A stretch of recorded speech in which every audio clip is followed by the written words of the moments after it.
Well, hello everyone. I'm Shukadait here and welcome to your channel Engineer Education India. तो आज हम लोग शुरू करने जा रहे हैं नीट के लिए क्लास 11 का बायोलॉजी का फर्स्ट चैप्टर जो कि है हमारा the living world.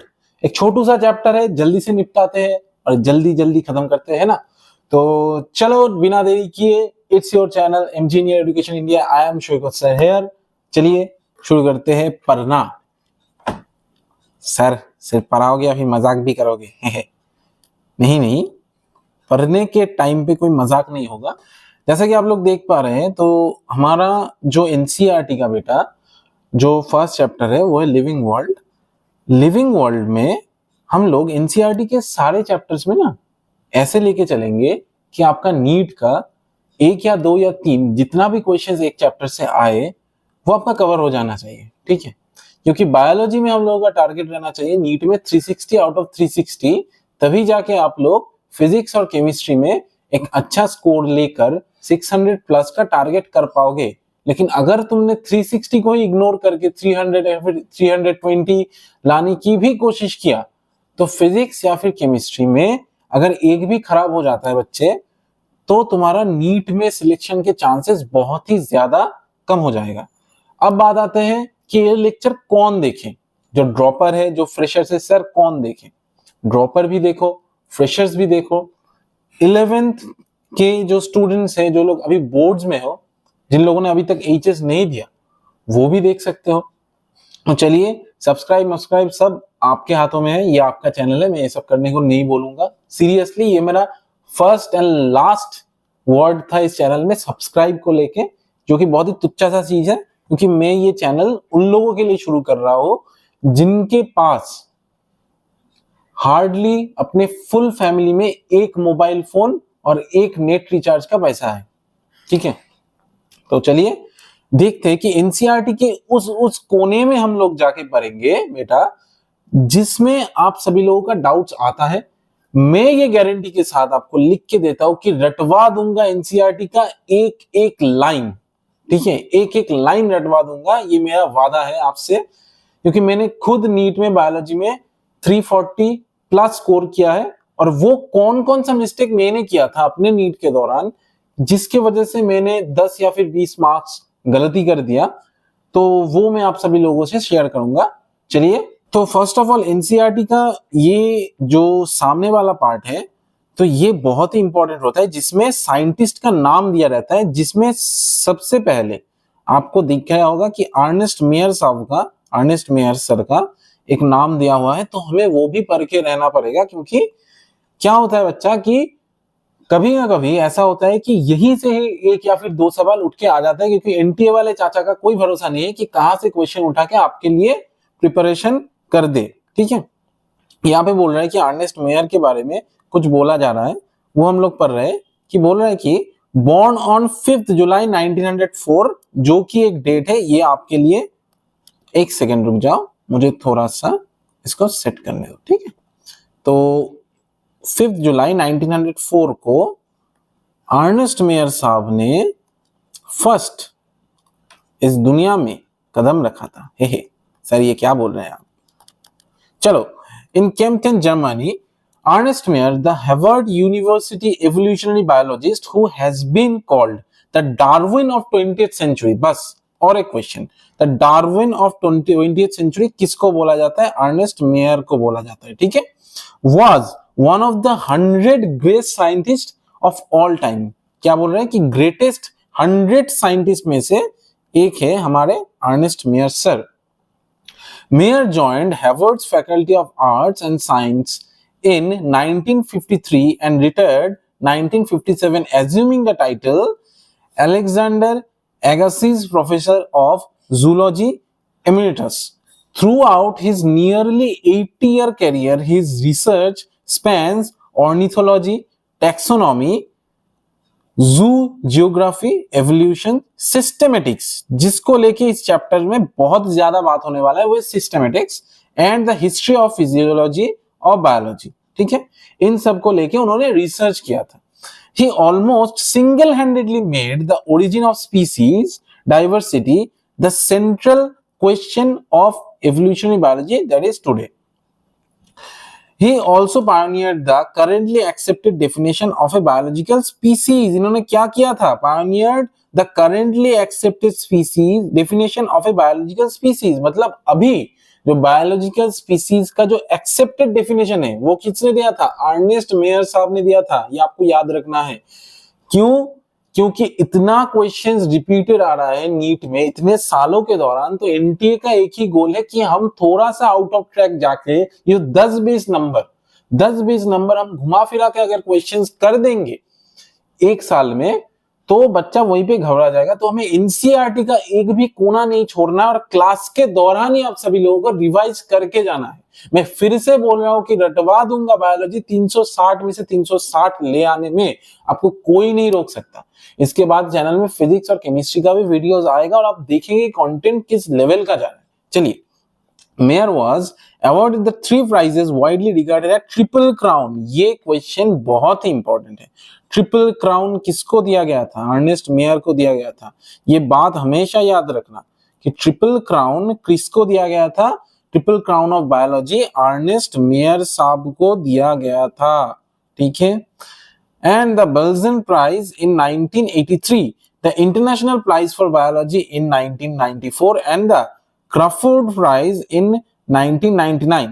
Mayer died at the age of 100 in the year 2004. Sir हम लोग तो तब पैदा ही हुए हैं और अर्नेस्ट मेयर निकल लिए, तो कुछ कह नहीं सकते। जिसको जब मरना है वो तो मरेगा। लेकिन आप सब ये देखो कि 100 साल बंदा जिंदा था और अपने रिसर्च से आप लोगों को कितना कुछ देके गया है, जो कि आपको अभी पढ़ना है, सीखना है ना।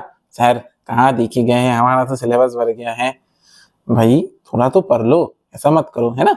चलो शुरू करते हैं हमारा चैप्टर द लिविंग वर्ल्ड। इसमें से नीट 2025 में आपका वन क्वेश्चन आने के बहुत ज्यादा, एक क्वेश्चन कंफर्म मान लो कि 4 नंबर में आज आपको पक्के करके देख के जाऊंगा। ठीक है, तो द लिविंग वर्ल्ड पढ़ना चालू करते हैं। तो बोल रहे हैं कि चलो हाइलाइटर थोड़ा चेंज कर लेते हैं और चलिए शुरू करते हैं। How wonderful is the living world. हमें पता है बहुत वंडरफुल है भाई, है। The wide range of living types is amazing, बहुत अमेजिंग होता है। The extraordinary habitats in which we find living organisms, be it cold mountains, deciduous forests, oceans, freshwater lakes, deserts or hot springs, leave us speechless। मतलब कि इतना सारा living types का जो हम लोग देखते हैं कि we found living organisms, be it cold mountains, इतना ज्यादा जगह में हम लोग लिविंग ऑर्गेनिजम्स देखते हैं, चाहे वो कोल्ड माउंटेन्स हो, चाहे वो डिसिडुअस फॉरेस्ट्स हो, चाहे वो ओशंस हो, चाहे वो फ्रेश वाटर लेक्स हो, या फिर डिजर्ट्स और हॉट स्प्रिंग, कुछ भी हो जाए। ठीक है, कुछ भी हो जाए, लेकिन फिर भी हम जो लिविंग ऑर्गेनिजम्स है हर जगह पे हमको मिलता है। जैसे कि कोल्ड माउंटेन्स में आपको क्या मिलता है? कोल्ड माउंटेन्स में आपको मिलता है भालू या फिर बेयर, है ना। डेसिडुअस फॉरेस्ट में हम लोगों को बहुत सारा ऑर्गेनिज्म देखने को मिलता है। ओशंस में हमको मिलता है फिशेस, और क्या मिलता है? फाइटोप्लैंक्टन मिलता है, और क्या मिलता है बोलिए? जूप्लैंक्टन मिलता है। एक सेकेंड, फाइटोप्लैंक्टन मिलता है, जूप्लैंक्टन मिलता है ना, जूप्लैंक्टन मिलता है,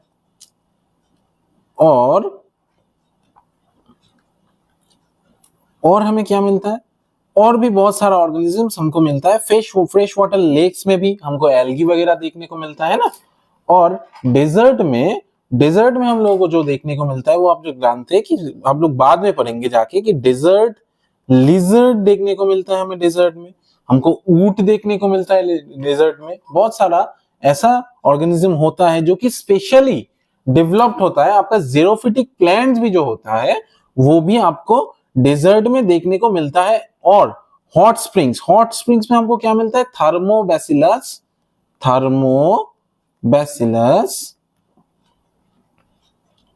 एसिडोफिलस। ये बच्चा एक बैक्टीरिया है। ये क्या है? एक बैक्टीरिया है जिसमें से हमको एक एंजाइम मिलता है, और उस एंजाइम का नाम होता है टैग पॉलीमरेज। क्या होता है?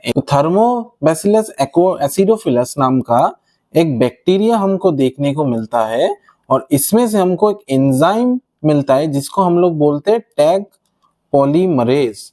तो ये हम लोग जाके पढ़ेंगे क्लास 12 का जो बायोटिक नाम का जो चैप्टर है वहां पे। फिर भी मैंने आपको यहाँ पे बता दिया कि कुछ कुछ डाउट्स और कंफ्यूजन के लिए सर हमें ये बताइए कि इतना जो वैरायटीज होता है ऑर्गेनिजम्स का जो कि अलग अलग एनवायरनमेंट में उनको सरवाइव करने में मदद करता है, तो वो कैसे होता है बच्चे? वो होता है उनके आरएनए या फिर डीएनए की वजह से।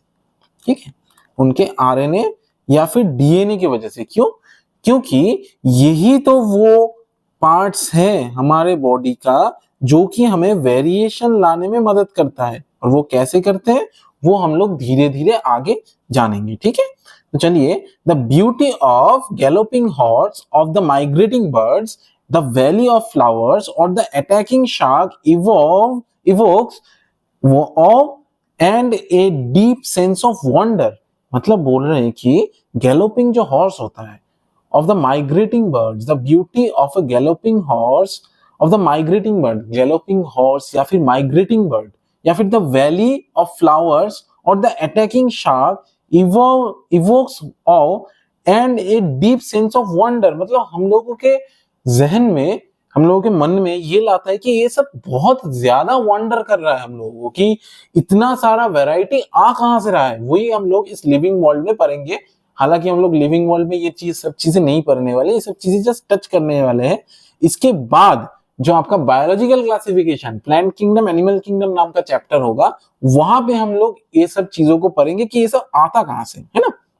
The ecological conflict and cooperation among members of a population and among populations of a community or even the molecular traffic inside a cell makes us deeply reflect on what indeed is life। बोल रहे हैं कि the ecological conflict and cooperation among members of a population and among populations of a community। अब ये हमको समझना पड़ेगा कि populations और community होता क्या है। देखिए एक सेकंड, population, मुझे अपना पेन चेंज करना। हाँ, तो population और कम्युनिटी में डिफरेंस क्या होता है? देखो बच्चा, पॉपुलेशन और कम्युनिटी में डिफरेंस क्या होता है? देखो, अगर हम लोग बोले कि एक जगह पे 5 इंसान हैं, ये इंसान है, ये तुम हो जो खाते पीते नहीं हो, सिर्फ और सिर्फ फोन चलाते रहते हो, डाइट में कोई ध्यान तो तुम्हारा है नहीं, जिम तुम जाते नहीं हो और हर वक्त बस बहाना मारते रहते हो, तो यही तुम हो, है ना। तो ये इसको हम लोग क्या बोल रहे हैं? ह्यूमन पॉपुलेशन, है ना, ह्यूमन पॉपुलेशन।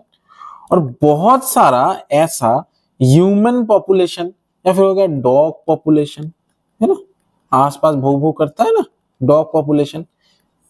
अब देखो कैट पॉपुलेशन, ऐसा ही बहुत सारा पॉपुलेशन हमको देखने को मिलेगा। तो ये सब अगर एक जगह पे रह रहे हैं तो हम लोग बोलेंगे कि एक कम्युनिटी बिल्ड हुआ है इन सब के अंदर। तो यही डिफरेंस होता है पॉपुलेशन और कम्युनिटी में। समझ में आया? तो यही बोल रहा है यहाँ पर कि the ecological conflict and the cooperation among members of A population, मतलब ह्यूमन और ह्यूमन के बीच में जो हमारा इंटरेक्शन हो रहा है। तुम अपने दोस्त के घर पे गए और बोले कि भाई मेरे पास इंटरनेट का रिचार्ज खत्म हो गया है, भाई मुझे थोड़ा रिचार्ज करवा के दोगे। तो तुम्हारे और तुम्हारे दोस्त के बीच में थोड़ा सा इंटरेक्शन हुआ। तो मैं ये क्या बोल रहा हूँ कि पॉपुलेशन के, एक ही पॉपुलेशन के मेंबर्स के बीच में इंटरेक्शन हो रहा है। Among populations of a community, एक कम्युनिटी के पॉपुलेशंस के बीच में इंटरेक्शन हो रहा है ना। और even the molecular traffic inside a cell. अभी मॉलिक्यूलर ट्रैफिक का मतलब समझो। देखो हम लोग क्लास 10th में पढ़े ही होगे, अगर नहीं पढ़े हो तो जाके पढ़ लो फिर से, है ना। क्योंकि ठीक है, समझा देता हूँ। चलो, हमारे सेल के अंदर तुम सबको तो पता ही है कि डीएनए या फिर आरएनए, हमारे सेल के अंदर आरएनए भी होता है बच्चे। वो कहाँ होता है वो मैं तुम्हें धीरे धीरे बताऊंगा। जब डीएनए से आरएनए बनता है और आरएनए से प्रोटीन बनता है, ये सब बात की बात है। अभी ये तुम समझो कि हर एक सेल में डीएनए होता है और उनसे हम लोग आरएनए भी बना सकते हैं। या फिर जो हमारे ऑर्गेनेल्स होता है उनमें भी थोड़े थोड़े मॉलिक्यूल्स आपको दिखने को मिलेगा, है ना। जैसे कि क्लोरोप्लास्ट या फिर क्लोरोफिल के अंदर बहुत सारा मॉलिक्यूल्स रहता है ना। हमारे बॉडी में ऑक्सीजन और कार्बन डाइऑक्साइड का एक्सचेंज होता है। हमारे बॉडी खुद कैल्शियम, कार्बन, इन सब चीजों से बना हुआ है। तो वो भी एक सेल के अंदर का मॉलिक्यूलर ट्रैफिक ही तो हुआ है ना। तो वो molecular traffic inside a cell makes us deeply reflect on what indeed is life. मतलब ये सब चीजें मिलकर हमें ये समझा रहे हैं कि इतना ज्यादा जो वैरायटी है वो लाइफ में क्यों है। हमारा जो लाइफ मतलब हमारे जीवन को बनाने के पीछे ये सब इनऑर्गेनिक सब्सटेंसेस या फिर ये सब इंटरैक्शंस क्यों आ रहे हैं, ये क्वेश्चन आ रहा है। तो ये क्वेश्चन बोले the question has two implicit questions within इट। ये क्वेश्चन के अंदर दो क्वेश्चन ऐसा आ रहा है कि जो बोल रहा है कि the first is a technical one, कि पहला है टेक्निकल वन, और दूसरा क्या है, the second is a philosophical one. मतलब फिलोसॉफिकल वन एक क्वेश्चन है और टेक्निकल वन और एक क्वेश्चन है। क्या बोल रहा है, and seeks answer to what is the purpose of life is.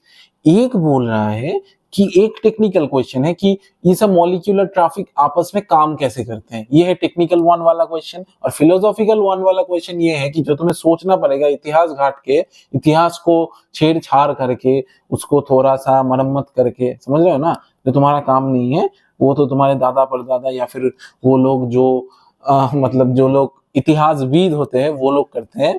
तो फिलोसॉफी लेके जो लोग पढ़ते हैं या फिर जो लोग साइंटिस्ट होते हैं, जो लोग रिसर्च करते हैं, तो उन लोगों का काम ये है कि वो लोग समझाएंगे हमें कि ये सब आ कहाँ से रहे हैं ना। जैसे कि फॉसिल्स हो गए, जैसे कि हमारा बहुत सारा सभ्यता, जैसे कि हम लोग जानते हैं कि मेसोपोटामिया, या फिर बहुत सारा ऐसा जो प्राचीन शहर था जो कि तबाह हो गया, या फिर हमारे इंडिया का ही बहुत सारा ऐसा शहर है जो कि हमें ये बताता है कि प्राचीन काल में धीरे धीरे एवोल्यूशन कैसे हुआ है या फिर इंसानों ने अपने आप को डिजाइन कैसे किया है ना।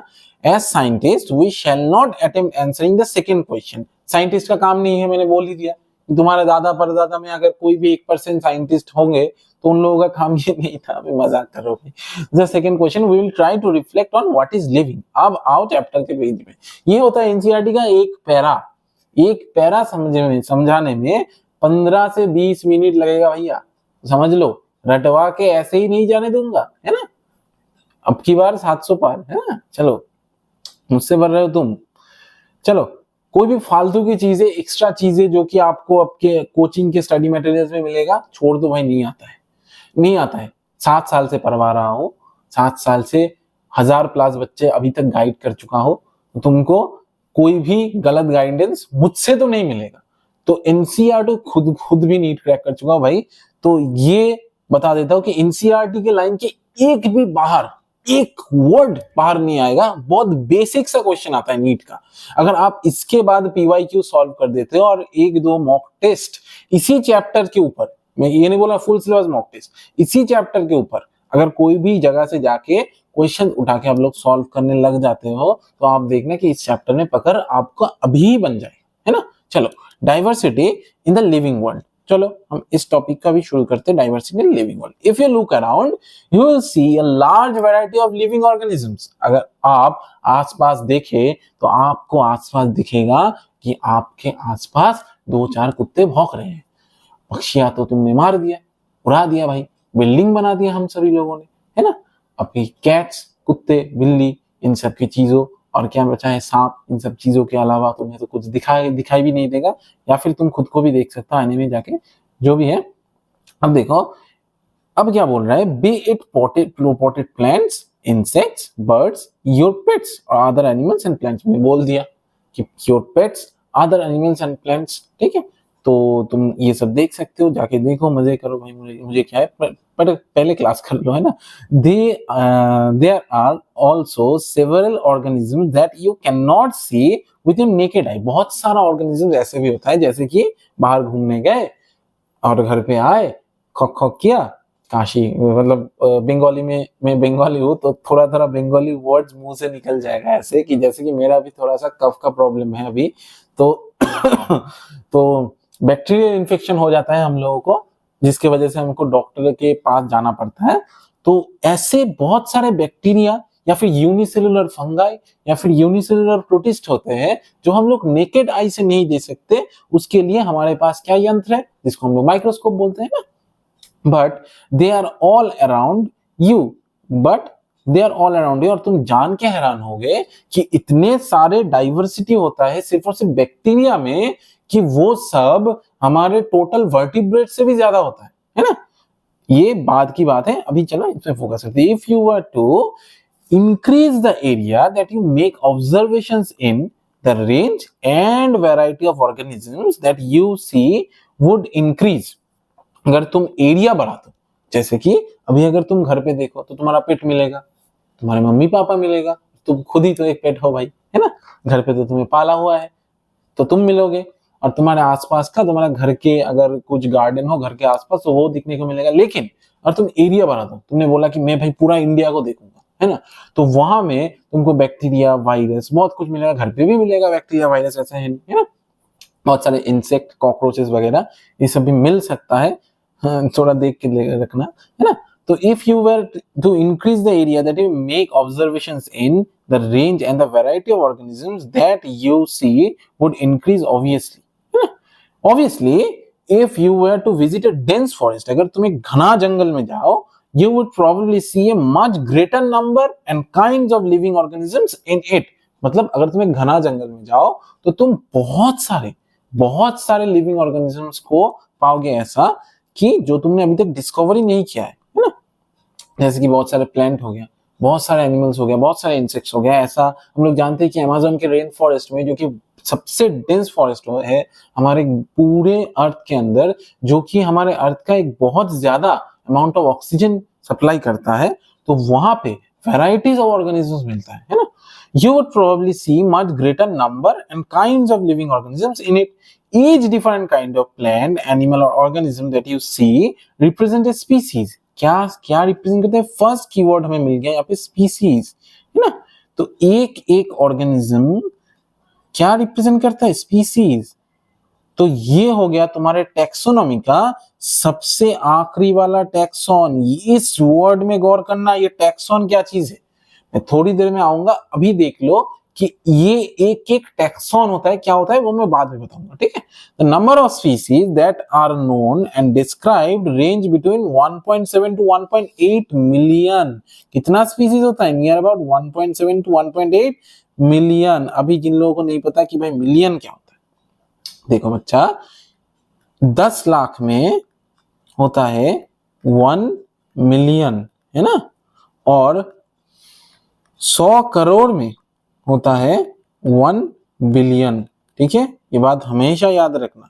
बोलता है ना कि वो मुझे मिलियनियर बनना है, मुझे बिलियनियर बनना है, तो 1 मिलियन का मतलब होता है 10 लाख। जैसे कि यूट्यूब में अगर 10 लाख सब्सक्राइबर हो जाए तो ये दिखता है कि 1 मिलियन हो गया, है ना।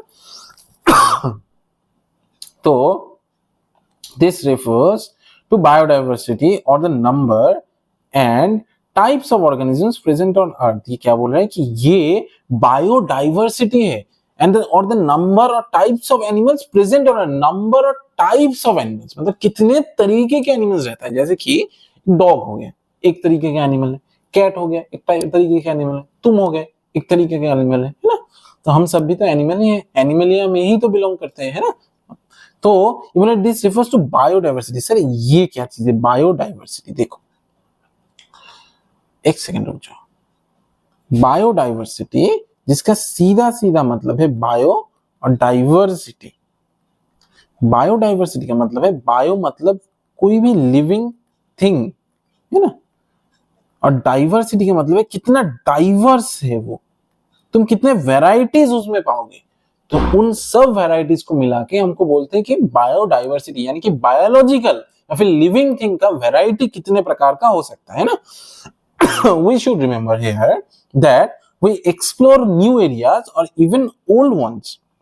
हम लोगों को एक्सप्लोर करना है क्या सर? तो टाइम ही तो नहीं मिलता एक्सप्लोर करने को, है ना। हम लोग जाते हैं शाम को अपने ग्राउंड में एक्सप्लोर करने के लिए, है ना, बहुत कुछ एक्सप्लोर करते हैं। तो we should remember here that as we explore new areas और even old ones new organisms are continuously being identified. मतलब तुम अगर कहीं भी जाओ तो न्यू ऑर्गेनिज्म, इतना ऑर्गेनिज्म है, मतलब मिट्टी के अंदर ही तो कितने सारे माइक्रो ऑर्गेनिजम्स हम लोगों को मिल जाते हैं, जो कि बहुत छोटा होता है, आंख में नहीं दिखता है। तो सब तुम थोड़ी एक टाइम में रिसर्च कर पाओगे, है ना। तो उसी का बात किया है यहाँ पे। As stated earlier, there are millions of plants and animals in the world.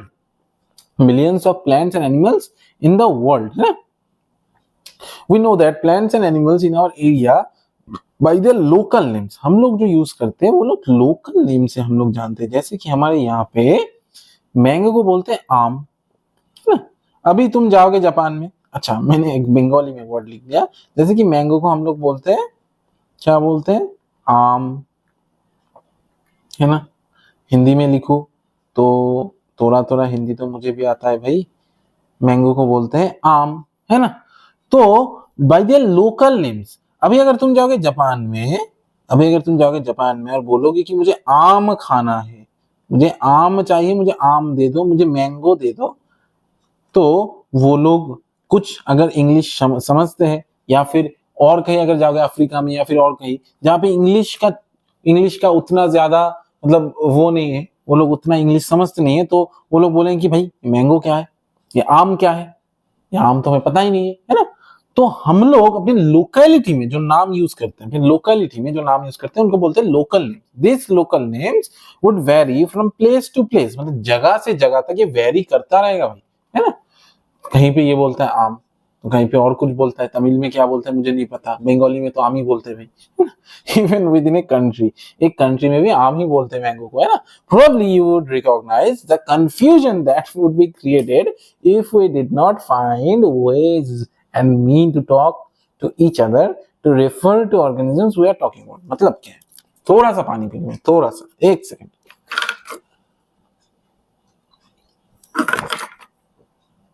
चलो स्टार्ट करते हैं।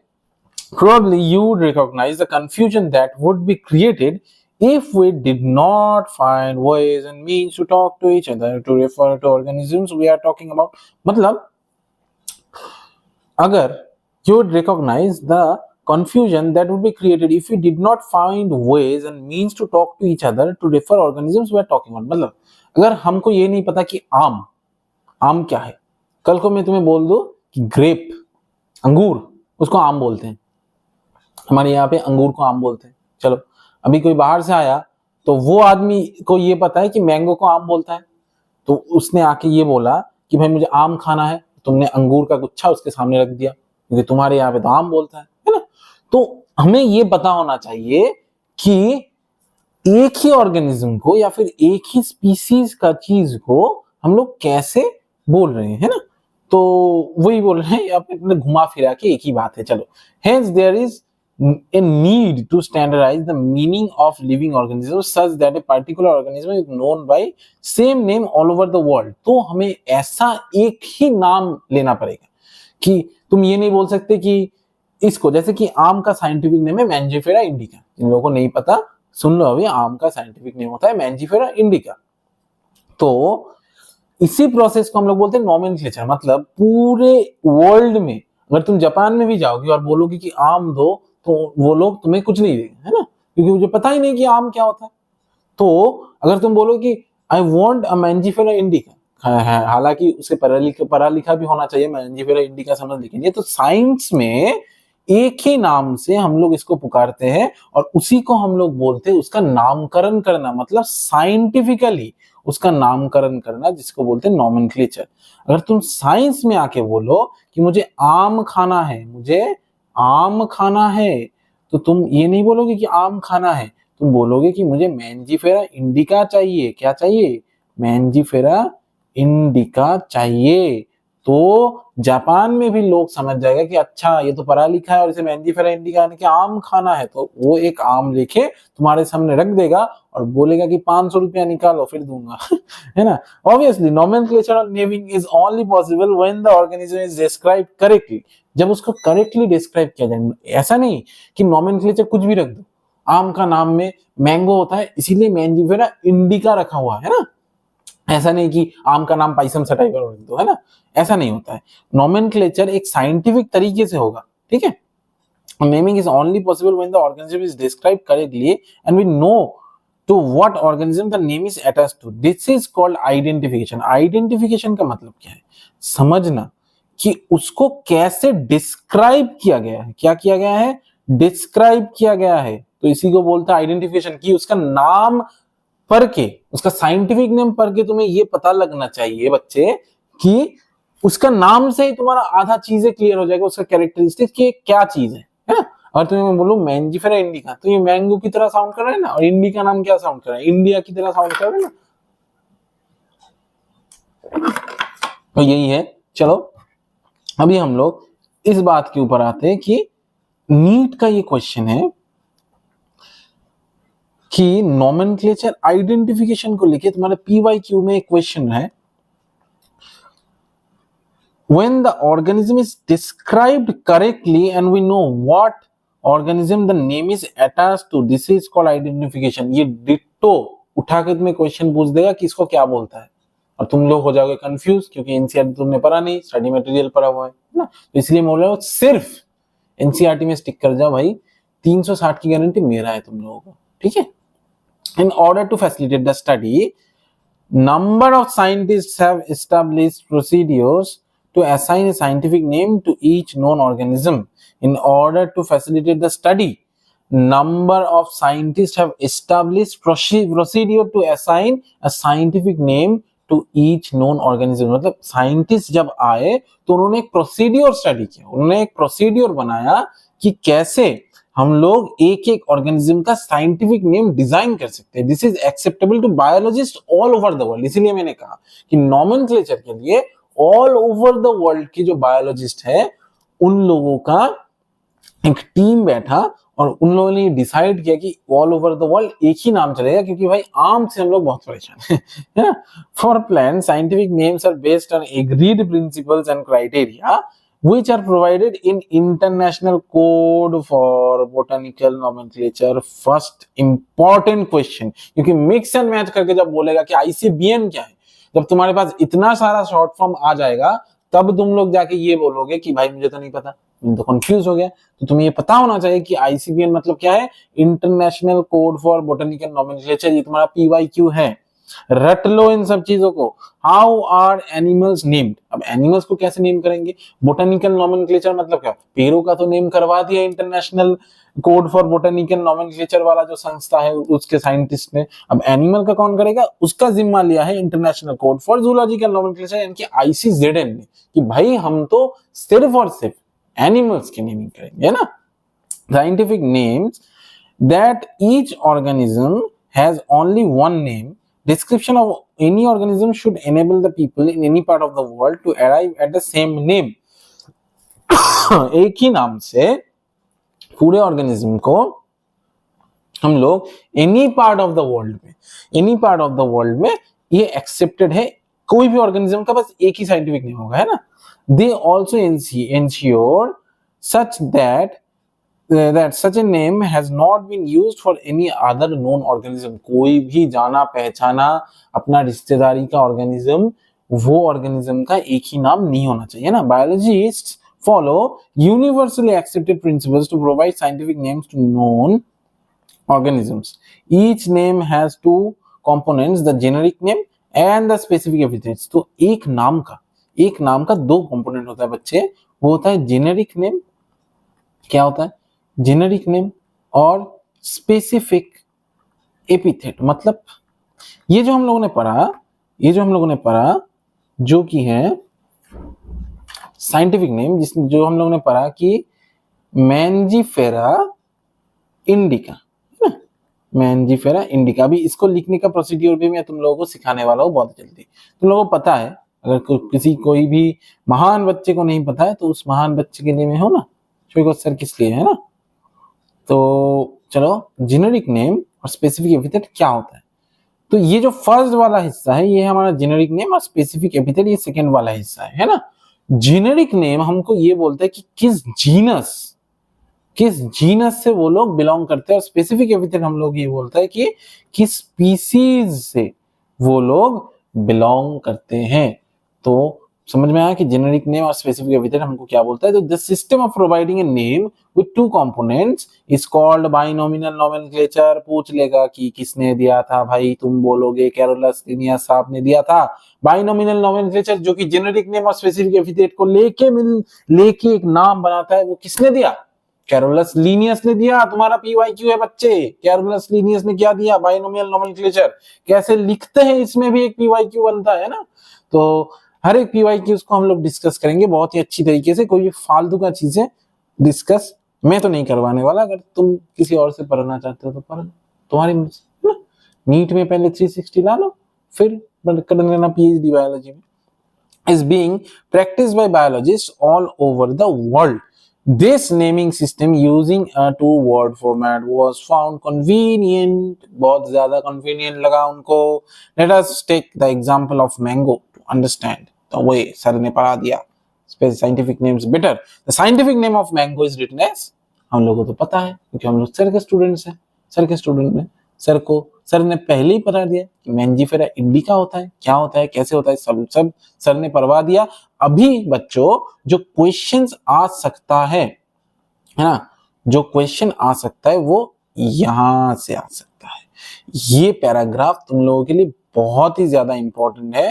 लेट मी मार्क दिस, क्योंकि यहां से एक क्वेश्चन नीट में इस साल बनने की बहुत ज्यादा प्रोबेबिलिटी है, क्योंकि यही क्वेश्चन तुम PYQ उठा के देख लेना यही क्वेश्चन रिपीटेड टाइम आस्क किया गया है कि नॉमेनक्लेचर कैसे लिखते हैं।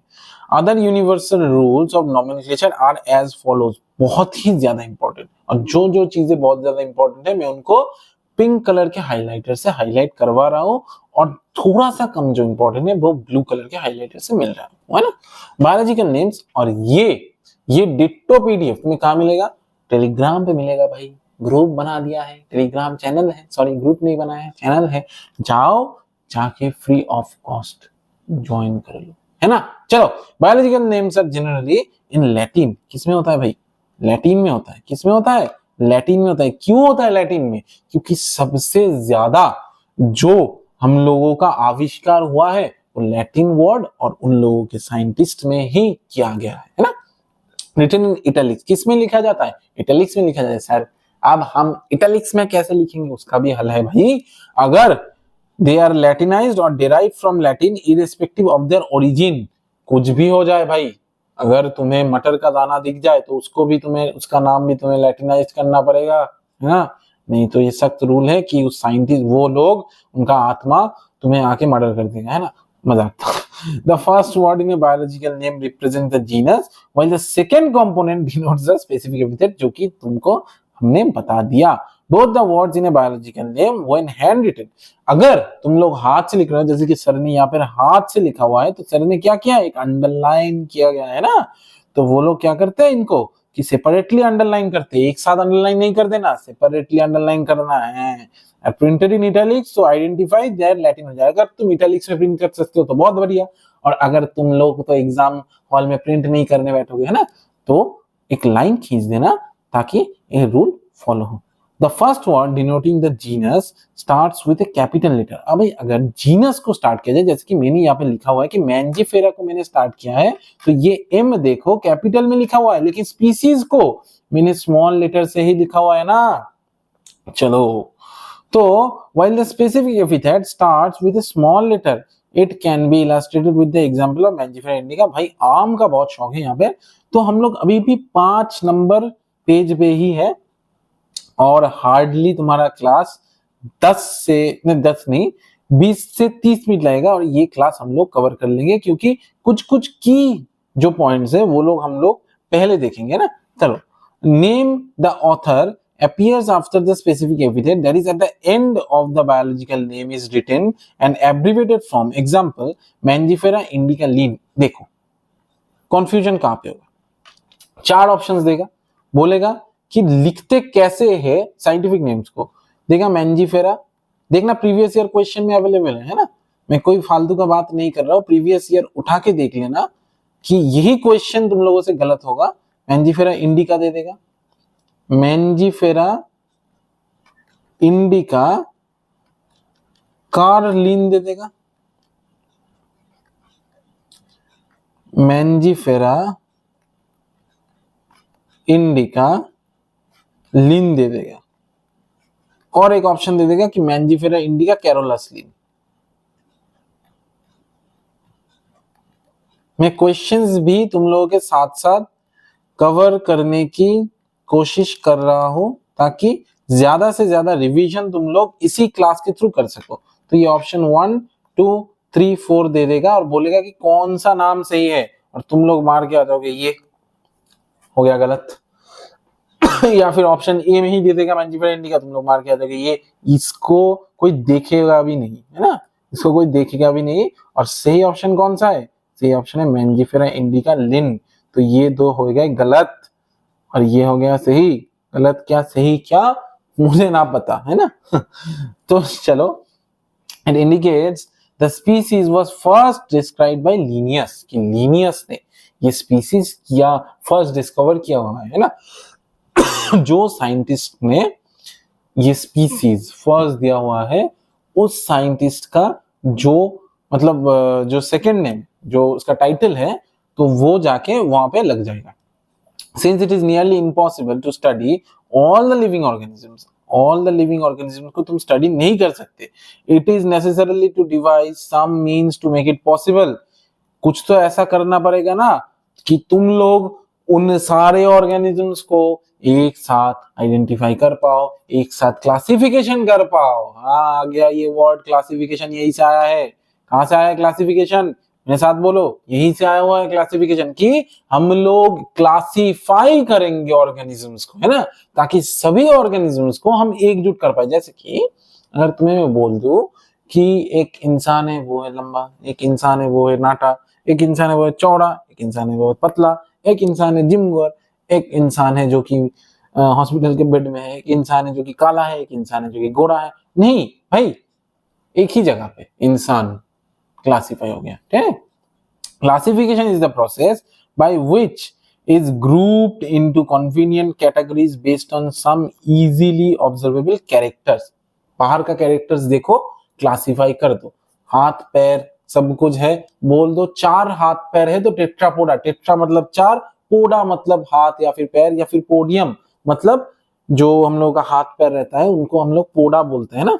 तो बोल दो कि टेट्रापोडा में आता है। और देखो कि एनिमल्स जो जो सभी कॉमन कैरेक्टर्स, जैसे कि एनिमल का जो कैरेक्टर्स होता है, अगर वो प्रेजेंट होता है किसी भी एक ऑर्गेनिज्म में, तो उसको हम लोग एनिमलिया की कैटेगरी में रख देंगे, है ना।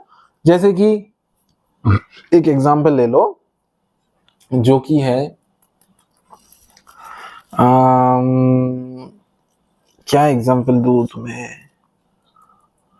कैटेगरी का क्या एग्जांपल दूं, कैटेगरी हाँ क्लासिफिकेशंस का क्या एग्जांपल, हाँ मैमलिया।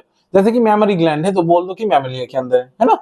तो इसी कुछ मतलब इजीली ऑब्जर्वेबल कैरेक्टरिस्टिक्स के अंदर हम लोग जिसको लाएंगे, तो उसी प्रोसेस को हम लोग बोले classification is a process. Remember this, ये क्लासिफिकेशन एक प्रोसेस होता है ना।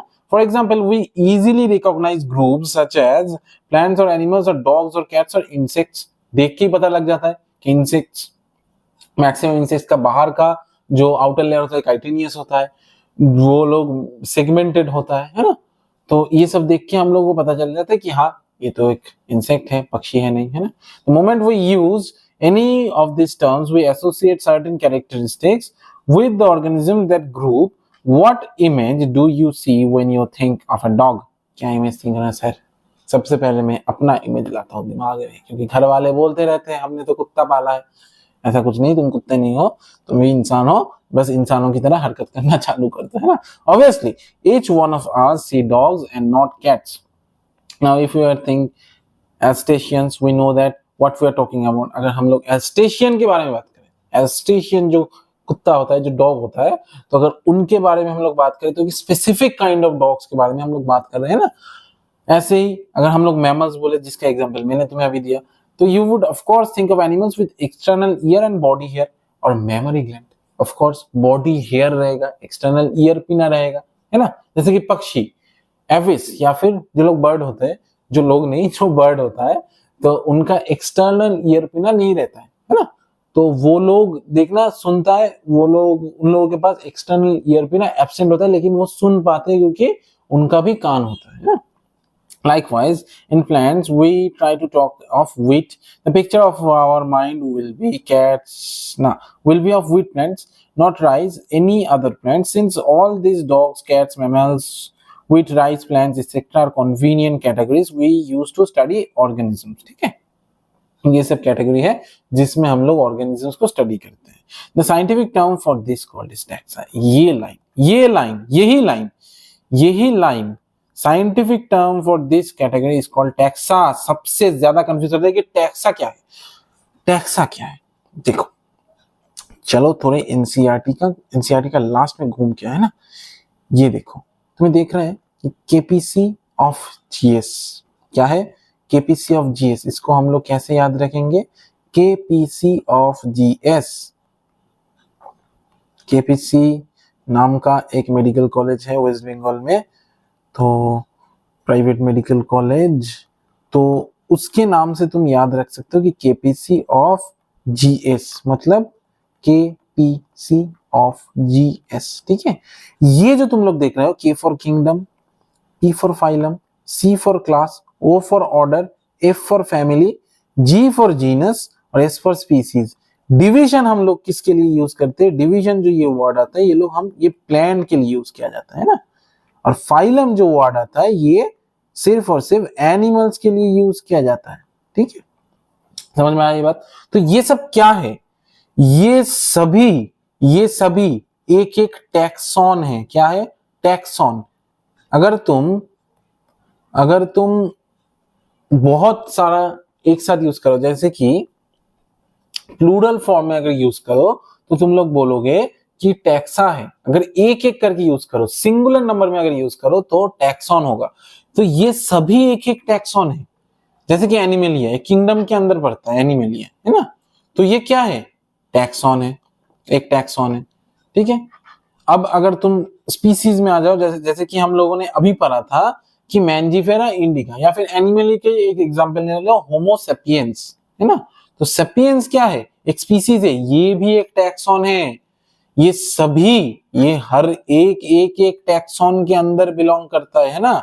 ऐसा नहीं कि किंगडम एक टैक्सॉन हो गया और उसके अंदर फाइलम, नहीं, किंगडम एक अलग टैक्सॉन है, एनिमलिया मतलब हमारा फाइलम एक अलग टैक्सॉन है, क्लास एक अलग टैक्सॉन है, ऑर्डर एक अलग टैक्सॉन है। ऐसे ही करके टैक्सॉन अलग अलग चलते रहता है ना। चलो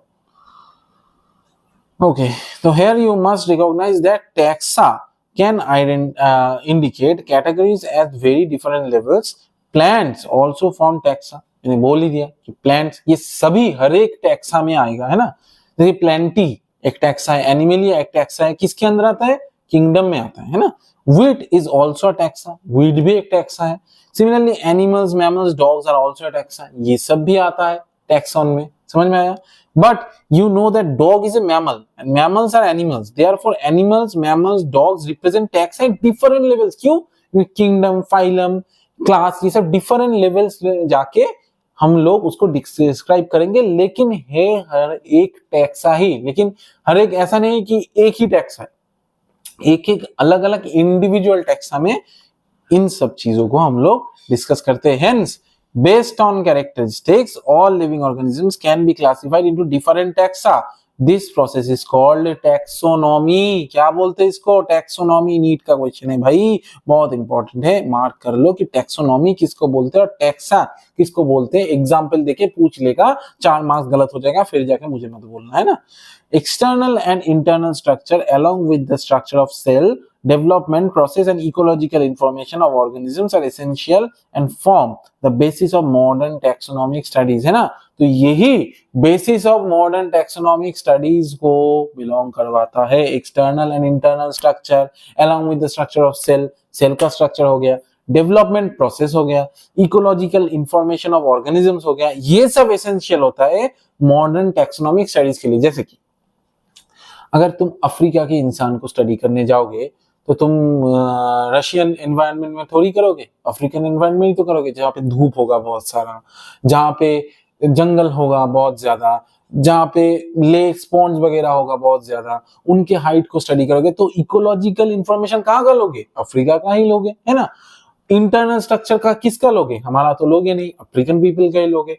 और एक्सटर्नल फीचर्स किसका लोगे, उन लोगों का ही लोगे। ब्लड सैंपल्स वगैरह हो गया ना इंटरनल स्ट्रक्चर के अंदर, इंटरनल स्ट्रक्चर, ऑर्गन्स, ये सब वगैरह उन सभी को लोगे, है ना। And characterization, identification, classification and nomenclature are the process that basic taxonomy that are basic to taxonomy. बहुत ज्यादा इंपॉर्टेंट है भाई, दे के पूछ लेगा, 4 मार्क्स गलत हो जाएंगे, मुझे मत कहना।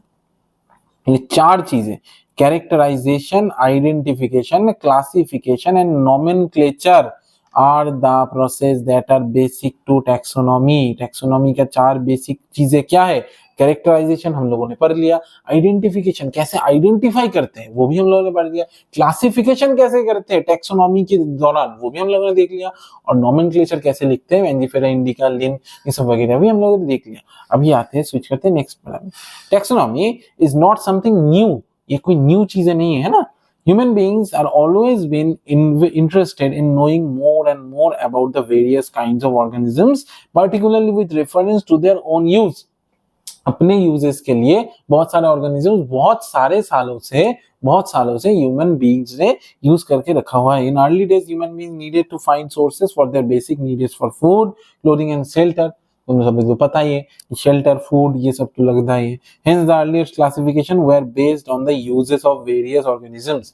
Uses of various organisms के अंडर ही, मतलब कैसे उन सबको हम लोग यूज करते हैं, इसके बेसिस में ही वो लोग क्लासिफिकेशन करते रहते थे, क्योंकि उनको पता नहीं था कि इसका इंटरनल स्ट्रक्चर क्या होगा, उसको पता नहीं था कि इसका मॉलिक्यूलर स्ट्रक्चर क्या होगा, बस देखा और कर दिया क्लासिफाई, है ना। Human beings were since long not only interested in knowing more about different kinds of organisms and their diversities, but also the relationships among them. मतलब डाइवर्सिटी, उसमें ही सिर्फ और सिर्फ ह्यूमन बीइंग्स इंटरेस्टेड नहीं थे, मतलब कितने सारे ऑर्गेनिजम्स है उसमें ही सिर्फ और सिर्फ इंटरेस्टेड नहीं थे। रिलेशनशिप, मतलब वो सब एक ही साथ कैसे रिलेशनशिप बिल्ड करते हैं। जैसे कि तुम एक फिश को खाओगे, फिश जूप्लैंक्टन को खाएगा, जूप्लैंक्टन फाइटोप्लैंक्टन को खाएगा। ये जो रिलेशनशिप है एक साथ, कि अगर फिश ना हो तो तुम भूखे मर जाओगे, है जो लोग फिश खाते हैं। तो ऐसे ही the branch of the study was referred to as systematics. ये जो ब्रांच है जो रिलेशनशिप्स को देखते हैं किसके बीच में, तुम्हारे और तुम्हारे गर्लफ्रेंड की बात नहीं कर रहा हूं, यहाँ पे different kind of organisms and their diversities के बीच में जो रिलेशनशिप्स को देखते हैं उनको बोलते हैं सिस्टेमेटिक्स। नीट का क्वेश्चन है भाई, देख ले, 4 नंबर गलत हो जाएगा, फिर मुझे आके मत बोलना कि सर आपने पढ़ाया नहीं है। सर ने पढ़ाया था, तुमने सुना नहीं था, ध्यान और कोई रिलेशनशिप में अभी है ना। तो the word systematics is derived from Latin word. Systematics कौन सा वर्ड है? लैटिन वर्ड है भाई। कौन सा वर्ड है? लैटिन वाला वर्ड है बेटा। लैटिन वाला वर्ड कौन से लैटिन वाला वर्ड से आया है? सिस्टेमा से आया है। सिस्टेमा नेचुरी नाम का एक बुक था, सिस्टेमा नेचुरी नाम का एक बुक था जो लीनियस ने पब्लिश किया था, और टाइटल उन्होंने दिया था इस सिस्टेमा नेचुरी में। ये सिस्टेमेटिक्स जो नाम है उसका डिस्क्राइब हमारे लीनियस साहब ने किया हुआ है ना। चलो, the scope of systematics was later enlarged to include identification, nomenclature and classification. सिर्फ और सिर्फ सिस्टेमेटिक्स से क्यों, इसके अंदर आइडेंटिफिकेशन भी आ गया, नोमेनक्लेचर भी आ गया और क्लासिफिकेशन, ये सब कुछ आ गया। लीनियस ने बोला कि भाई एक चीज क्यों, हर चीज का सोर्स मैं ही बन जाता हूं, है ना। Systematics takes into account and evolutionary relationship between organisms. बस ये लाइन से क्वेश्चन आ जाएगा। और तुमने कहा था कि सर पढ़ाया नहीं। देखो, नीट का फंडा बहुत क्लियर है। तुम लोग पहले से पढ़ते नीचे उतरोगे और तुम्हें वो लोग वही जगह पे जाके क्वेश्चंस देंगे जहां पे तुम थक जाओगे और ठीक से नहीं पढ़ोगे। ये लाइन देख लो, systematic takes account into evolutionary relationships between organisms. PYQ है या फिर नीट का क्वेश्चन है, एवोल्यूशनरी रिलेशनशिप्स बिटवीन ऑर्गेनिजम। मैंने बोल ही दिया ये कैसे एवोल्यूशन हुआ है ना। उसके अंदर जो रिलेशनशिप्स आता है एवोल्यूशन के अंदर, जैसे कि ह्यूमन बीइंग्स फर्स्ट तो कच्चे मछली खाते थे, फिर उन्होंने मछली को पका के खाना चालू कर दिया। तो ऐसे ही करते करते मछली ने भी बहुत सारे ऐसे पैतरे, ऐसे दौर सीख लिया कि कैसे ह्यूमन बीइंग से बचा जा सके। तो एवोल्यूशन ऐसे भी होता है ना। तो उसके अंदर जो रिलेशनशिप बिल्ड होता है कि एवोल्यूशन कैसे धीरे धीरे हुआ है, तो उन सब चीजों में जो सिस्टेमेटिक्स है उसका भी स्टडी होता है। तो इसके बाद हम लोग जो शुरू करने जा रहे हैं वो टैक्सोनॉमिक कैटेगरीज। ओके, तो टैक्सोनॉमिक कैटेगरीज में हमको ये देखने को मिलेगा कि कैसे कैसे हमारा टैक्सोनॉमिक जो कैटेगरी है या फिर जो हायरार्की है, ये सब वर्ड क्या है सर? पहले तो मुझे ये समझाने दो कि कैटेगरी और हायरार्की का मतलब क्या होता है। चलो थोड़ा एनसीईआरटी पढ़े। तो ये बोल रहा है कि classification is not a single step process. Classification कोई सिंगल स्टेप प्रोसेस तो है नहीं कि कहीं गए, कुछ खरीदा, खाया और एक सिंगल स्टेप में खत्म, है ना। ऐसा नहीं होता। क्लासिफिकेशन के लिए एक बहुत सारा स्टेप का प्रोसेस रहता है कि समझ लो कि एक ह्यूमन बीइंग है, ठीक है। तो अगर उसको तुम क्लासिफाई करने जाओगे तो पहले क्या देखोगे कि अगर मैं इसको मैमलिया के अंदर क्या क्लासिफाई करूंगा तो इसका मेमोरी ग्लैंड होना चाहिए, एक्सटर्नल ईयर पिना होना चाहिए, बॉडी हेयर्स होना चाहिए। ऐसे ही करके करके बहुत सारा स्टेप में क्लासिफिकेशन होता है ना। But involves hierarchy of steps in which each step represents a rank of category. Since the category is a part of overall taxonomic arrangement, it is called taxonomic category. बोल रहा है कि since the category is a part of overall taxonomic arrangement, ये जो category है ना, ये overall taxonomic arrangement का जो हमारा जो पूरा टैक्सोनॉमी है, किंगडम, फाइलम या फिर डिवीजन, ऑर्डर, ठीक है, ऐसे करते करते जो कैटेगरीज है उसमें एक टोटल ऑर्डर लगता है, जैसे कि अरेंजमेंट लगता है। जैसे समझ लो, ये देखो, ये टेबल देखो, हमारा जो मैन है, तो मैन का अगर हम लोग क्लासिफाई करने जाए तो पहले हम लोग उसको बायोलॉजिकल नेम लिखेंगे कि होमो सैपियंस है, इसका मतलब है होमोजीनस है, होमोजीनस है, और सैपियंस स्पीसीज है ना। तो जीनस होमो है, और फैमिली कौन सा होगा, होमिनिडी होगा, ऑर्डर कौन सा होगा, प्राइमेटा होगा, क्लास कौन सा होगा, मैमेलिया होगा, फाइलम या फिर डिवीजन कौन सा होगा, कॉर्डेटा होगा, और किंगडम कौन सा होगा, यहाँ पे किंगडम कौन सा होगा, किंगडम होगा एनिमेलिया, है ना। तो ऐसे ही मल्टी स्टेप में ये देखो, सिर्फ और सिर्फ होमो सैपियंस लिखने से नहीं होगा, इसमें मल्टीपल स्टेप में तुम्हें genus, family, order, class, phylum या फिर डिवीजन, किंगडम सब कुछ लिखना पड़ेगा, तब जाके तुम एक मतलब मैन को क्लासिफाई कर पाओगे। तो यही जो मल्टी स्टेप प्रोसेस है ना, जो अलग अलग कैटेगरी के अंदर आ रहा है, ये जो जीनस हो गया, स्पीसीज हो गया, या फिर किंगडम हो गया, क्लास हो गया, तो ये क्या है, कैटेगरी है, एक टैक्सॉन है ना। तो उसको हम लोग बोलते हैं taxonomic category, and all categories together are called taxonomic hierarchy. अगर तुम ये सबको मिला दो, जैसे कि तुम यहाँ पर अगर ये सबको मिला दो तो तुम्हें पता चल जाएगा कि ये टोटल मिलाकर एक टैक्सोनॉमिक हायरार्की है, मतलब नीचे से ऊपर तक एक स्टेप है ना। तो ये बोल रहे हैं कि each category is refer to as unit of classification. एक एक कैटेगरी किसको रेफर करता है, एक टैक्सॉन को मैंने तुमने पहले ही समझा दिया। तो ये क्या है, ये एक हमारा यूनिट है। टैक्सॉन क्या है, एक यूनिट है। यूनिट मतलब क्या, एक चीज को हम लोग क्या बोलते हैं, यूनी या फिर यूनिट। यूनिट मतलब क्या होता है, एक, है ना, एक होता है, ठीक है। तो इसी को हम लोग क्या बोलते हैं कि टैक्सोनॉमिक हायरार्की के अंदर जो एक एक यूनिट होता है तो उनको बोलता है टैक्सॉन, ठीक है। Taxonomic categories and hierarchy can be illustrated by an example. Insects represent a group of organs sharing common features like 3 pairs of jointed legs. Insects के अंदर 3 pair of jointed legs रहता है. It means insects are recognizable concrete objects which can be classified and thus were given a rank or category. मतलब ये 3 pair of legs जिसमें भी रहेंगे तो उनको ही हमारा इंसेक्ट बोलने का चांसेस बहुत ज्यादा बढ़ जाता है ना। ये बोल रहा है, can you name such other objects और groups of organism. Remember, groups represent category. ये देख लो, ग्रुप्स रिप्रेजेंट कैटेगरी, एक एक ग्रुप के अंदर एक एक कैटेगरी पड़ता है। कैटेगरी फर्दर डिनोट्स रैंक, मतलब वही कैटेगरी रैंक में आएगा, जैसे कि ईच रैंक और taxon in fact represents a unit of classification।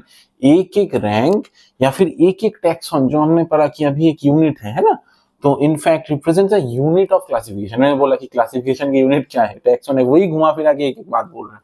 यहाँ से इतना सारा क्वेश्चन आने का चांसेस नहीं है। जहां जहां पे क्वेश्चंस आ सकता है मैं उसको बहुत अच्छे से और डिटेल में तुमको समझा रहा हूँ, ठीक है। तो these taxonomic groups, classified categories are distinct biological entities and not merely morphological aggregates। मतलब यही मतलब मॉर्फोलॉजी मतलब आउटर मोस्ट अपीयरेंस में ही हो, ऐसा कोई बात नहीं कि इंसेक्ट जैसे मैंने बोला कि 3 पेयर्स ऑफ लेग्स होंगे, ऐसा कोई बात नहीं है। कि अगर काइटेनियस हमारा मेम्ब्रेन हो काइटेनियस सेल वॉल हो, या फिर हमारा अगर outer covering, sorry cell wall नहीं, आउटर कवरिंग अगर काइटिन से बना हुआ हो तो हम लोग उसको इंसेक्ट बोलेंगे, है ना। तो ऐसे ही फर्दर मॉर्फोलॉजी में नहीं, बहुत बहुत एनाटॉमिकली भी ऐसा चीजें होता है कि जिसको देख के हम बोल सकते हैं कि हम उसको बायोलॉजिकल एक ग्रुप के अंदर रख सकते हैं।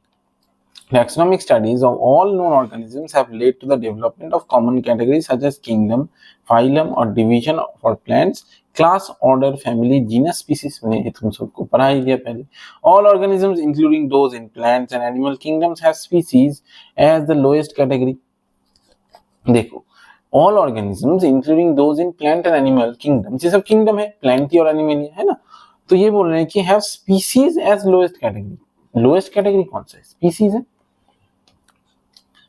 हमारा लोएस्ट कैटेगरी कौन सा है? स्पीसीज है ना, स्पीसीज है हमारा लोएस्ट कैटेगरी, ठीक है। तो now the question you may ask is how to place an organism in various categories, different categories में ऑर्गेनिज्म को कैसे प्लेस करें। This basic requirement is the knowledge of characteristics of an individual or group of an organism. This helps in identifying similarities and dissimilarities among the individuals of the same kind of organisms as well as other kind of organisms. क्या बोल रहे हैं यहाँ पे? A basic requirement is the knowledge of characters. कि तुमको character का knowledge पता होना चाहिए। ऐसा ही नहीं कि तुमने ऐसे ही बोल दिया कि ह्यूमन बीइंग है भाई, ऐसे ही नहीं कि तुमने बोल दिया कि ह्यूमन बीइंग है भाई और मतलब ह्यूमन बीइंग का तुम्हें कैरेक्टरिस्टिक्स ही नहीं मालूम, उसका चारित्रिक वैशिष्ट जो हम लोग बंगाली में बोलते हैं तो वही नहीं मालूम, तो तुम कैसे करोगे ह्यूमन बीइंग को क्लासिफाई, है ना। तो ये बोल रहे हैं कि बेसिक रिक्वायरमेंट क्या है, is the knowledge of characters of an individual और ग्रुप ऑफ ऑर्गेनिज्म। एक ऑर्गेनिज्म का जो ग्रुप है तो उसका तुम्हें कैरेक्टरिस्टिक्स वाले पता होना चाहिए। दिस हेल्प्स इन, क्या हेल्प करते हैं, आइडेंटिफाइंग सिमिलरिटीज, क्या क्या सिमिलरिटीज है ह्यूमन बीइंग के अंदर, डिससिमिलरिटीज अमंग द इंडिविजुअल्स, मतलब एक एक ह्यूमन बीइंग जो इंडिविजुअल होता है उसके अंदर same kind of organisms as well as other kind of organism, differences भी तुम देख सकते हो। ये बोलते हैं species. Species, genus, family, order, class, phylum, kingdom हम कंप्लीट करेंगे और ये चैप्टर हमारा खत्म। अभी एक ही शायद पेज बचा हुआ है हमारा, चलो जल्दी से इसे निपटाए, है ना। तो taxonomic studies consider a group of individual of organisms with fundamental studies such as species. हमको क्या बोलते हैं, उसको स्पीसीज बोलते हैं ना, group of individuals organism with fundamental similarities. One should be able to distinguish one species from other closely related species based on the distinct morphological difference। मतलब बाहर का जो morphological difference है वही देख के हमको पता चल जाएगा कि ये कौन सा species का है। जैसे कि आम में भी बहुत तरीके का species होता है, जैसे कि तुम लोग बहुत तरीके का आम खाते हो, है ना। जैसे कि ह्यूमन बीइंग बहुत तरीके का होता है ना। डॉग्स में बहुत तरीके का डॉग होता है, तो यही बोल रहे हैं। It is considered Mangifera indica यानी आम, Solanum tuberosum यानी कि potato, Panthera leo lion, all the three names Indica, tuberosum, leo represent the specific epithets, मतलब species को represent कर रहा है ये सब। While the first words Mangifera, Solanum and Panthera are genera, ये सबको बताएं represent another higher level of taxon और category। जब हम लोग नीचे से ऊपर जाते हैं यानी कि species, फिर जीनस, ऐसे करते करते जब ऊपर पूरा किंगडम तक हम लोग चले जाएंगे तो ऐसे बोल रहे हैं कि लोअर से हम लोग हायर क्लास के ऊपर जाएंगे, ठीक है। तो यही लोअर से हायर टैक्सॉन के ऊपर जाएंगे क्योंकि यही एक एक को हम लोग टैक्सॉन बोलते हैं। ये genus have one or more than one specific epithets representing different organisms। एक एक जीनस के अंदर बहुत सारा ऐसा स्पेसिफिक एपिथेट आ सकते हैं। क्यों? क्योंकि मैंजीफेरा इंडिका एक मैंगो का नाम हो गया, अभी दूसरे मैंगो का नाम मैंजीफेरा देखिए और कुछ होगा, ठीक है। एक एक स्पेसिफिक एपिथेट्स हो सकते हैं वहां पे, बट हैविंग मॉर्फोलॉजिकल सिमिलरिटी। मगर मैंगो देखो तुम देख के पहचान जाओ कि ये मैंगो ही है। अभी आम और ग्रेप यानी कि एप्पल में तुमको डिफरेंसेस तो पता लग जाएगा ना। For example Panthera has another specific epithets called Tigris. Solanum includes species like nigrum and melongena। Human belongs to species sapiens which is grouped in a genus called Homo। होमो के अंदर आता है sapiens, होमो genus है और sapiens species है। The scientific name thus for human being is written as Homo sapiens। इतना ज्यादा कुछ मतलब दिक्कत देने का बात नहीं है। चलो genus comprises group related species which is more, ये रहा, इस लाइन से क्वेश्चन बन सकता है, which is more common in comparison to species other than genera। we can say that genera aggregates of closely related species. मतलब बहुत सारा closely related species को लेके एक genera बनता है, जैसे कि आम, मैंजीफेरा। तो मैंजीफेरा के अंदर बहुत सारा आम है ना, लेकिन वो सभी तो closely related है कि दिखने में तो आम ही है ना। For example, potato and brinjal are two different species, but both belong to the genus Solanum. Leo, lion, Panthera leo, leopard, and tiger, with several common features, are all species of the genera Panthera. This genus differed from another genus Felis, which includes cat. इसी से question आता है कि Felis का मतलब क्या होता है, cats है ना, family. The next category, family, has a group of related genera we still less in number and similarities as compared to genus or species. कि जब हम लोग जितना ऊपर जाएंगे तो सिमिलरिटी घटेगा। सॉरी, मैं इन्हें इसीलिए बोला कि धीरे धीरे मैं एक्सप्लेन करता चलूंगा, क्योंकि जितना तुम नीचे जाओगे, जैसे कि होमो सेपियंस, अगर तुम नीचे देखो कि सेपियंस के अंदर सिमिलरिटीज या फिर कॉमन कैरेक्टरिस्टिक्स तुम्हें ज्यादा मिलेगा, जैसे कि तुम एकदम ऊपर चले जाए, नहीं मिल गया। अभी अगर तुम देखो कि एक बाघ है, टाइगर, और एक इंसान है, उसके अंदर कॉमन कैरेक्टरिस्टिक्स कम है। लेकिन अगर तुम होमो पे आ जाओ, होमो सेपियंस, होमो इरेक्टस, हमें पता ही है कि एवोल्यूशन चैप्टर हम जब पढ़ेंगे क्लास 12 में, तो तुम देखोगे कि बहुत सारे हिस्ट्री में ऐसे भी इंसान थे जिसका मतलब हमारे पूर्वज जो थे, तो उनसे हमारा कॉमन कैरेक्टरिस्टिक्स ज्यादा मिलेगा, ना कि टाइगर से, ना कि एनिमलिया के बहुत सारे प्राणियों से। तो जितना ऊपर जाओगे ना, कॉमन कैरेक्टरिस्टिक्स घटेगा। ये बात याद रखना कि जितना ऊपर जाओगे, कॉमन कैरेक्टरिस्टिक्स, कॉमन कैरेक्टर्स घटेगा, ठीक है। Families are characteristics on the basis of both vegetative and reproductive features of plant species. Among plant, for example, three different genera, Solanum, Petunia, and Datura, are placed in the family Solanaceae. Solanum, Petunia, and Datura, मतलब धूतरा जो हम बोलते हैं, are placed in the family Solanaceae. ये सब Solanaceae का ही part है। Among animals, for example, genus Panthera, and comprising lion, tiger, leopard, it's put along with genus Felis. Felis genus के अंदर lion, tiger, leopard ये सब आता है। And in the family Felidae. Similarly, एक बात याद रखना, फैमिली के लास्ट में ना हमेशा AE रहता है। कुछ कुछ एक्सेप्शंस दिखने को मिलता है, लेकिन मैक्सिमम केस में फैमिली के लास्ट में AE रहता है। इसको नोट कर लो, क्योंकि इसको देख के तुम फैमिली पहचान पाओगे कि जब तुम्हें मतलब match the column type of questions देंगे, तो अगर AE कुछ और तुमने फैमिली भूल गया तुम लोग, तो तुम वहां पे जाके टिक मार सकते हो या फिर मैच कर सकते हो। चलो, similarly if you observe the features of a cat and dog, you will find some similarities and some differences as well. They are separated into two different families, Felidae and Canidae. Dog और cat को अगर देखो तो different families के अंदर आता है, Canidae और फेलिडी, है ना। Order. You have seen earlier that categories like species, genus and families are based on a number of similar characteristics. Similar characteristics के number के ऊपर ही depend करता है। Generally, order and other higher taxonomic categories are identified based on the aggregates of characters. मतलब एक साथ कितना characters मिला हुआ है। अगर तुम जितना higher में जाओगे तो characteristics क्या होगा, घट जाएगा। कॉमन कैरेक्टरिस्टिक्स हमने अभी पढ़ा, तो ऑर्डर से ही वो घटना चालू हो जाता है। इसीलिए तुम्हें देखना पड़ता है कि कितना सारा कैरेक्टर्स एक साथ मिला हुआ है। मतलब समझ लो कि ह्यूमन बीइंग्स और हमारा एक और एनिमल टाइगर, ठीक है, उनके अंदर, या फिर दो ऑर्डर्स ले लो, चलो यहाँ पे आ जाओ, दो ऑर्डर ले लो जो कि एनिमल ए के अंदर आता है। जैसे कि हमारा मैन का प्राइमेटा, अच्छा एनिमलिया के अंदर नहीं लेते हैं हम लोग, एक काम करते हैं प्लेंटी के अंदर ले लेते हैं ना। तो मैंगो का सेपेंडलिस और व्हीट का पोएल्स। हम लोग यहाँ पे ये देखेंगे कि एग्रीगेशन ऑफ कैरेक्टर्स कितना ज्यादा है। मतलब उनके अंदर बीज क्या वो लोग प्रोड्यूस करते हैं, फ्लावरिंग क्या वो लोग करते हैं, क्या क्या एक्स्ट्रा करते हैं कि उनका एग्रीगेशन, मतलब उन कैरेक्टर्स को अगर हम एकजुट में आके मिलवाए, तब हमको ये पता लगेगा कि अच्छा इसमें से दो तीन कैरेक्टर्स तो मैच हो रहा है, इसका मतलब हम लोग इसको इस ऑर्डर में रख सकते हैं ना, यही बोल रहे हैं। ये aggregates of characters, order being a higher category, it is the assemblage of families which exhibits a few similar characters. The similar characters are less in number. देख रहे हो similar characters क्या है, less in number है। इस बात को point out कर देता हूं मैं कि the similar characters are less in number as compare to different genera included in a family, है ना।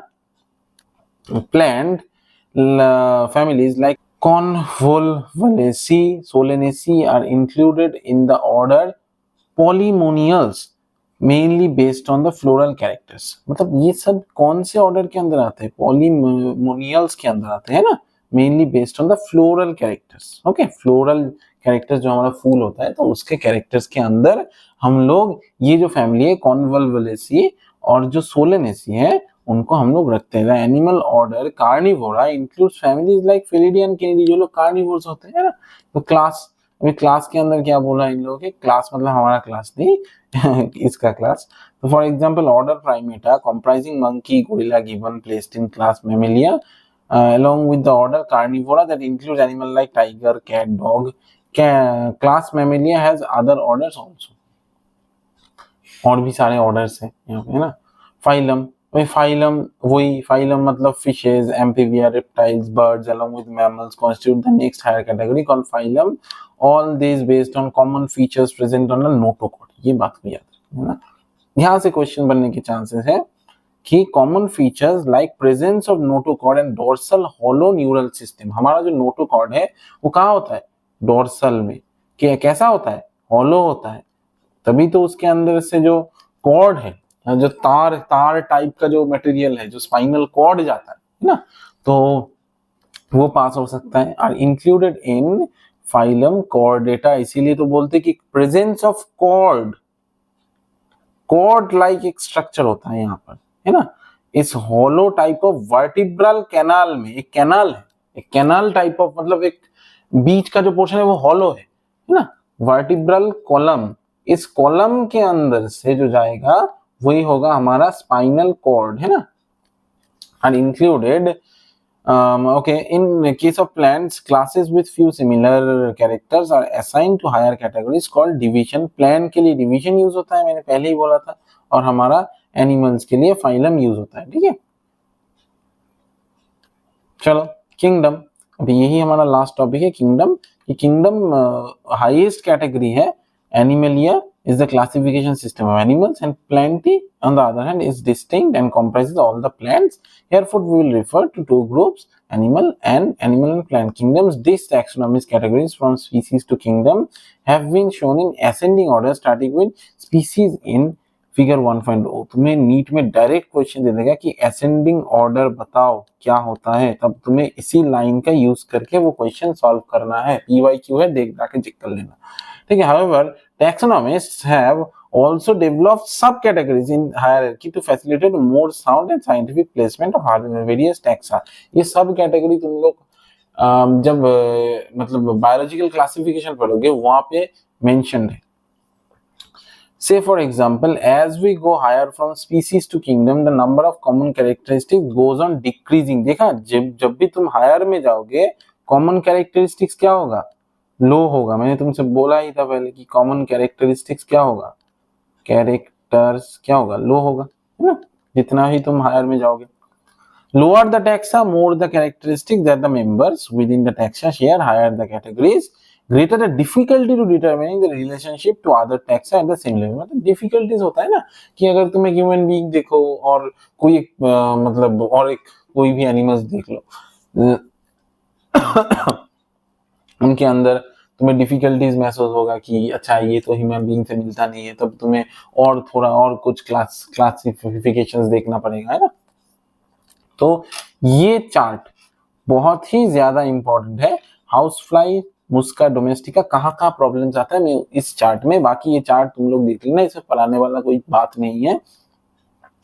व्हीट के लिए पोएल्स याद कर लेना, मैंगो के लिए सेपेंडलिस याद कर लेना, हाउस फ्लाई के लिए डिप्टेरा याद कर लेना, मैन के लिए प्राइमेटा याद कर लेना, बाकी सबको आता है।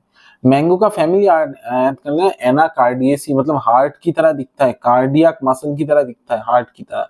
मैंगो दिखने में कैसा होता है? ऐसा होता है ना, बहुत ही हार्ट की तरह लग रहा है ना कि एक फीस्ट लाइक स्ट्रक्चर है, ठीक है। तो इसीलिए बोलते हैं एनाकार्डियेसी। और ये एक बात को याद रखना कि हमारा जो पोएसी है, व्हीट का जो फैमिली है पोएसी, इस बात को याद रख लेना, जो जो जगह में मैंने मार्क किया है उसके अलावा एक लाइन एक जगह भी नहीं आएगा, ठीक है। तो यही था तुम्हारा जो क्लास 11 का फर्स्ट चैप्टर है, वो है ये देखो, can you identify the correct sequence of taxonomic categories. ये एक्सरसाइज जरूर करके जाना, जो जितना एमसीक्यूज इस एक्सरसाइज से है वहां से ही डायरेक्ट क्वेश्चन तुम लोगों को आने का प्रोबेबिलिटीज बहुत ज्यादा रहता है, क्योंकि अभी एनटीए क्या कर रहा है कि एनसीईआरटी पे बहुत ज्यादा फोकस कर रहा है। समरी एक बार देख लेना, ठीक है। तो आई होप कि तुम सबको ये लेक्चर्स बहुत अच्छा लगा है। अगर अच्छा लगा है तो जरूर से जरूर जाके इस लेक्चर को अच्छे से स्टडी करना। और एक बात, ये नोट मेरे टेलीग्राम चैनल पे मिल जाएगा। टेलीग्राम चैनल का नाम है इंजीनियर एजुकेशन बाय शौकत हाइद। चलो, आई एम शौकत हाइद हियर।